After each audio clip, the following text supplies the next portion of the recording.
Chapter 1. Monday, 2nd of October, 2017. Detective Chief Inspector Erika Foster shielded her eyes from the pelting rain as she and Detective Inspector Moss hurried along the south bank, a paved walkway lining the southern bank of London's River Thames.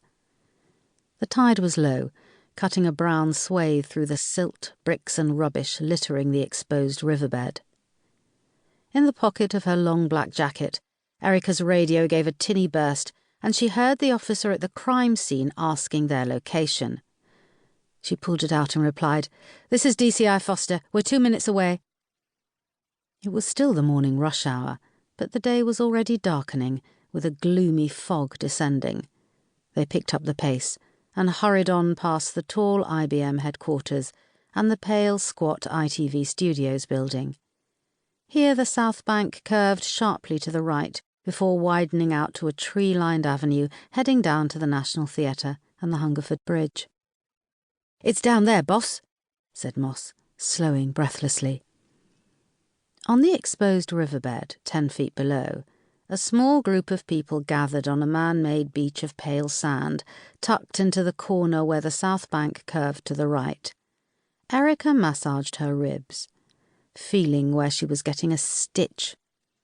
At just over 6 feet tall, she towered over Moss, and her short blonde hair was plastered to her head by the rain. "You should ease off the cigarettes," said Moss, looking up at her.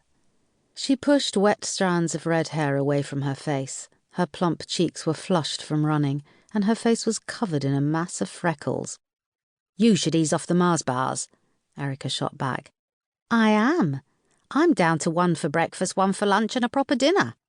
"I'm the same with the cigs," smiled Erika. They came to a set of stone steps leading down to the Thames. They were stained at intervals with tide marks, and the last 2 steps were slippery with algae.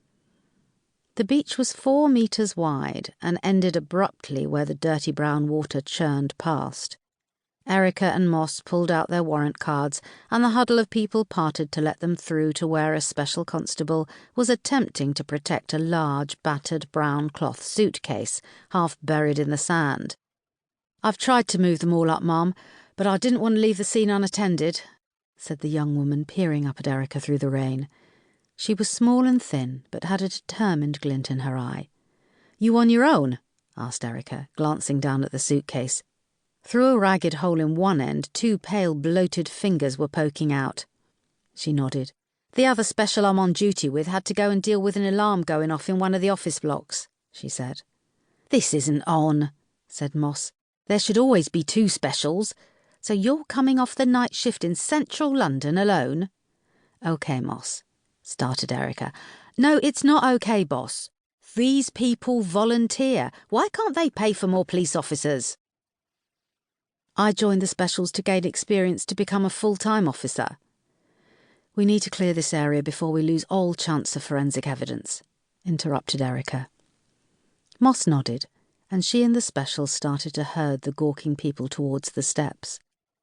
Erika noticed at the end of the small beach, next to the high wall, 2 small holes had been dug out by an older man with long grey hair, wearing a multicoloured poncho. He was oblivious to the people in the rain and carried on digging. Erika pulled out her radio and called in for any uniformed officers in the vicinity.